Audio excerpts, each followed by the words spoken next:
Outsource कर्मचारियों के नए अनुबंध के आदेश आ चुके हैं और जब स्वाभाविक सी बात है कि नए अनुबंध के आदेश आए हैं तो अब नए अनुबंध की शर्तें भी आ चुकी हैं। जी हाँ दोस्तों, पूरे 2 पेज में नए अनुबंध की शर्तें हैं और इन्हीं नई शर्तों को लेकर आउटसोर्स अस्थायी कर्मचारियों ने कुछ अपना विरोध भी जताया है। आखिर क्यों विरोध जताया है, इन नई शर्तों में क्या सरकार ने जोड़ दिया है, अनुबंध जो होगा वो क्यों कौन सी नई शर्तों के हिसाब से होगा, नई शर्तों में ऐसा क्या है जिससे कर्मचारी जो है अपना विरोध बता रहे हैं। तो आज आपको इस अनुबंध की पूरी शर्तें बताएंगे। इसी माह अप्रैल का ये आदेश है जिसमें अब नया अनुबंध होना है। तमाम आउटसोर्स अस्थायी तमाम दैनिक वेतन भोगी कर्मचारियों का, जितने कर्मचारियों का अनुबंध होता है, तो ये नया आदेश क्या कहता है, आदेश में क्या कुछ लिखा है और शर्तों में क्या कुछ लिखा है, पूरा आदेश और पूरी शर्तें आज आपके सामने होंगी। तो वीडियो को पूरा देखिएगा क्योंकि एक एक शर्त आज आपके लिए बेहद महत्वपूर्ण है। तो चलिए सीधे चलते हैं हम उस आदेश की तरफ, खबर की तरफ। वीडियो करते शुरू उसके पहले एक छोटा सा अनुरोध, वीडियो को लाइक ज्यादा से ज्यादा शेयर कर दीजिए ताकि वीडियो सभी कर्मचारियों तक पहुंच सके। अगर चैनल को नहीं किया है सब्सक्राइब, पेज को नहीं किया है फॉलो, तो सब्सक्राइब और फॉलो कर लेना ताकि हर नया आदेश सबसे पहले आपको मिल सके। सीधे चलते हैं खबर की तरफ। साथियों, यहाँ पर देख सकते हैं पूरा आदेश आया हुआ है उत्तराखंड से। जी हाँ दोस्तों, उत्तराखंड के तमाम उपनल के माध्यम से कार्यरत रहते हैं आउटसोर्स कर्मचारी, उनके लिए जो है अब नए अनुबंध का आदेश आ गया है और आदेश आया है तो नए अनुबंध की शर्तें भी आई हैं। देख लीजिए, इनका कुछ विरोध हो रहा है। तो यहाँ देख सकते हैं ये जो आदेश आया हुआ है ये है राजेंद्र सिंह पतियाल, संयुक्त सचिव उत्तराखंड सरकार। और ये जो आदेश है समस्त प्रमुख सचिव उत्तराखंड, समस्त मंडलायुक्त, समस्त विभागाध्यक्ष, प्रमुख कार्यालय अध्यक्ष, समस्त जिलाधिकारी, मतलब पूरे उत्तराखंड के लिए है। सभी जिले सभी विभागों के लिए आदेश है। यहाँ पर देखिए, ये आदेश आया है इसी माह में 2 अप्रैल को। यहाँ पर देख सकते हैं ताजा आदेश है 2 अप्रैल 2026 का। यहाँ पर देख लीजिए, विभिन्न विभागों में उपनल के माध्यम से कार्योजित आउटसोर्स कर्मचारियों के संबंध में अनुबंध पत्र का प्रारूप। पूरी मैं आपको शर्तें दिखाऊंगा, क्या क्या शर्तें नए अनुबंध में आई हैं, देख लीजिएगा दोस्तों। यहाँ पर देखिए, महोदय, उपयुक्त विषय के संबंध में सैनिक कल्याण विभाग उत्तराखंड शासन के शासनादेश संख्या दिनांक 3 फरवरी 2026 का संदर्भ ग्रहण करने का कष्ट करें, जिसके माध्यम से माननीय उच्च न्यायालय उत्तराखंड नैनीताल में योजित जनहित याचिका संख्या कुंदन सिंह बनाम उत्तराखंड राज्य व अन्य में माननीय न्यायालय द्वारा पारित निर्णयादेश दिनांक 12/11/2018 के अनुपालन के संबंध में आवश्यक कार्यवाही हेतु दिशा निर्देश निर्गत किए गए हैं। उक्त शासन आदेश की प्रस्तर 3 के उप प्रस्तर 8 में यह उल्लेख किया गया है कि कर्मचारियों को संबंधित विभाग एवं संबंधित कर्मचारी के मध्य अनुबंध के तहत मानदेय का भुगतान सीधे किया जाएगा। विभागों द्वारा पात्र कर्मचारियों को सीधे अनुबंध पर रखे जाने के लिए कर्मचारी विभाग द्वारा वित्त एवं न्याय विभाग के परामर्श से संबंधित विभाग एवं कर्मचारियों के मध्य अनुबंध की शर्तों का निर्धारण करते हुए अनुबंध का प्रारूप निर्गत किया जाएगा। आगे क्या लिखा है साथियों इस आदेश में, वो भी देख लीजिए। अतः इस संबंध में उक्त अनुबंध पत्र के प्रारूप की प्रति जो है संलग्न कर प्रेषित करते हुए मुझे यह कहने का निर्देश हुआ है कि सैनिक कल्याण विभाग उत्तराखंड शासन के शासनादेश संख्या दिनांक 3 फरवरी 2026 के प्रावधानों के अनुसार अपने स्तर से अग्रेतर आवश्यक कार्यवाही करने का कष्ट करें।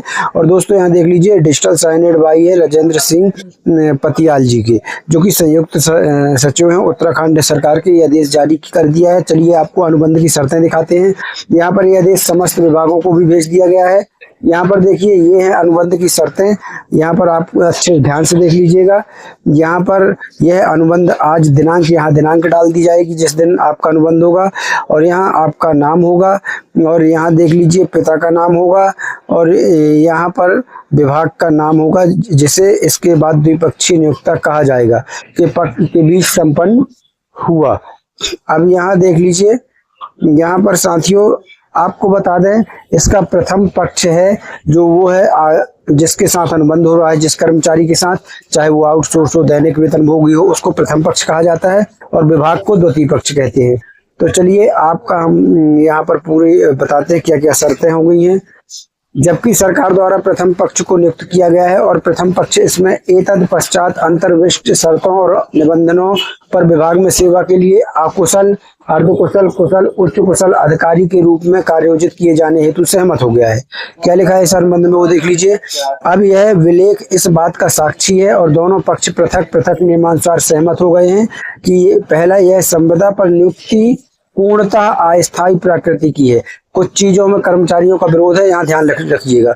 यहाँ देख लीजिए, यह संविदा पर नियुक्ति पूर्णतः अस्थायी प्रकृति की है और विभाग में उनकी पूर्व में यूपीएनएल के माध्यम से आउटसोर्स कर्मचारी के रूप में की गई सेवाओं और तत्संबंधित माननीय उच्च न्यायालय के आदेश दिनांक 12/11/2018 के अनुपालन में सैनिक कल्याण विभाग के शासन आदेश संख्या दिनांक 3 फरवरी 2026 के अंतर्गत नितांत अस्थायी संविदा कर्मचारी के रूप में अनुबंध निम्न शर्तों पर किया जा रहा है। यहाँ देख लीजिए आप नियुक्ति का स्वरूप कैसी रहेगी नियुक्ति, तो यहाँ देख लीजिए, यह संविदा नियुक्ति पूर्णतः अस्थायी है। जो कर्मचारियों को शासन आदेश दिनांक 3 फरवरी 2026 के प्रस्तर 3 द्वारा निर्धारित धनराशि के अतिरिक्त नियमितीकरण का अधिकार एवं तत्संबंधित सेवा लाभ नहीं प्रदान करती।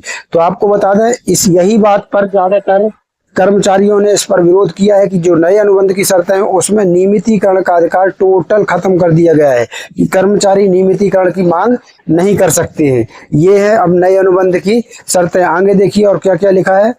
आयोग से नियमित नियुक्ति या अन्य विभागीय आवश्यकताओं के दृष्टिगत प्रथम पक्ष का कार्यालय परिवर्तित किया जा सकता है अथवा उसे किसी अन्य समकक्ष पद पर समायोजित किया जा सकता है जिसमें प्रथम पक्ष को किसी प्रकार की आपत्ति नहीं होगी। प्रथम पक्ष मतलब कर्मचारी को।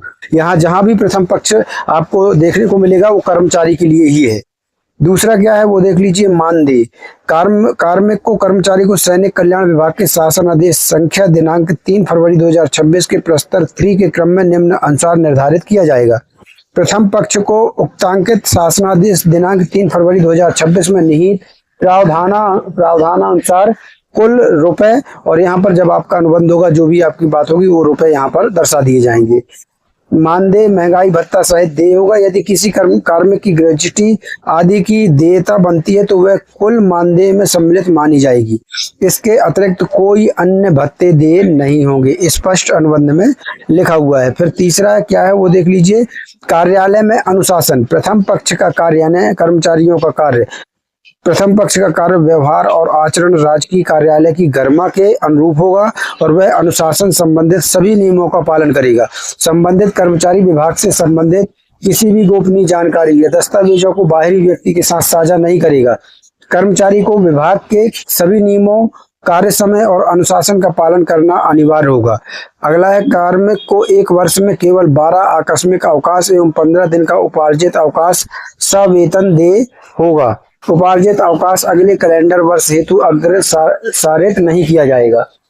फिर यह है कि प्रथम पक्ष सरकार तथा अधिकारियों और पदाधिकारियों के जिनके अधीन उसे समय समय पर रखा जाएगा आदेशों का पालन करना होगा।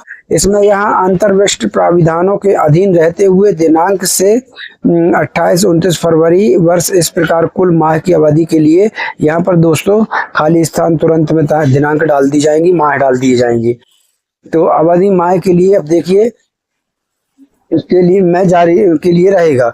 इस अवधि में के उपरांत सेवा योजित कर्मचारी की निरंतरता को यथा प्रक्रिया विस्तारित करने पर निर्णय लिया जाएगा। फिर अगला है, प्रथम पक्ष यानी कर्मचारी। प्रथम पक्ष यानी आपको कहा जा रहा है प्रथम पक्ष अपना संपूर्ण समय अपने कार्यों के लिए देगा और सदैव भारत के किसी भी भाग में लोक सेवा की शाखा को विनियमित करने के लिए सरकारी सेवक के आचरण नियमावली सहित समय समय पर विहित नियमों का अनुपालन करेगा तथा ऐसे कर्तव्यों का निष्पादन करेगा जो उसे समुद्देशित किया जाए। अगला क्या है फिर, प्रथम पक्ष की यहाँ देख लीजिए, प्रथम पक्ष की सेवा निम्नलिखित स्थितियों में समाप्त की जा सकेगी।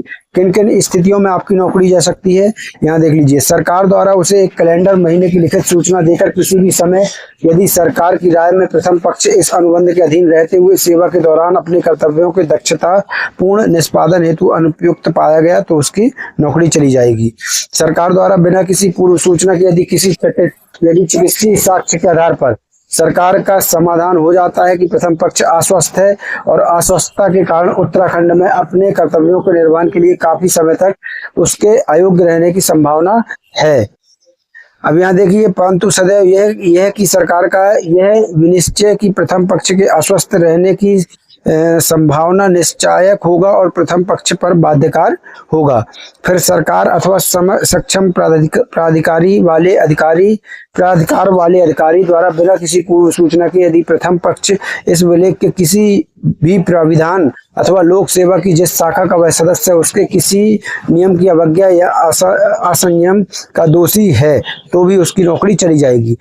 इस अनुबंध के अधीन सेवा काल के दौरान किसी भी समय उसके द्वारा सरकार को अथवा सरकार या उसके प्राधिकृत अधिकारी द्वारा बिना कोई कारण बताए 1 मास की लिखित सूचना द्वारा, परंतु यह कि यहाँ उपबंधित किसी नोटिस के बदले सरकार द्वारा प्रथम पक्ष को अथवा प्रथम पक्ष द्वारा सरकार को उसके 1 महीने के मानदेय के समतुल्य राशि अथवा उस अवधि के लिए जितनी 1 माह का मानदेय देने से संबंधित नोटिस की अवधि के से कम हो उसके मानदेय के बराबर धनराशि दी जाएगी। मतलब अगर आपको किसी भी समय सरकार को अथवा किसी भी अधिकारी के द्वारा बिना कोई कारण बताए जो है 1 माह की लिखित सूचना देकर 1 माह का वेतन देकर आपको नौकरी से अलग भी किया जा सकता है।